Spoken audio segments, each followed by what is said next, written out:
ఊరు వాడ అంతా తెలిసే అన్నా క్యాంటీన్లు, మన అన్నా క్యాంటీన్లు. 5 రూపాయలకే తీర్చే అందరి ఆకలిని, మన అందరి ఆకలిని. పేదోడికి, పనివాడికి, ప్రతి వారికి ఆకలి వేళకి అమ్మల్లే అన్నం పెట్టెను అన్నా క్యాంటీన్లు.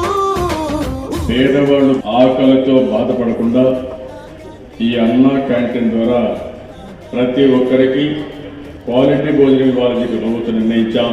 అన్నగారి పేరు మీదనే తెచ్చను నేడు మన చంద్రన్న 5 రూపాయల భోజన పథకం. కోస్తాంధ్ర రాయలసీమల్లో అన్నదాతల ఆదరించుతూ ఎందరికో ఆకలి తీర్చే అన్నా క్యాంటీన్లు.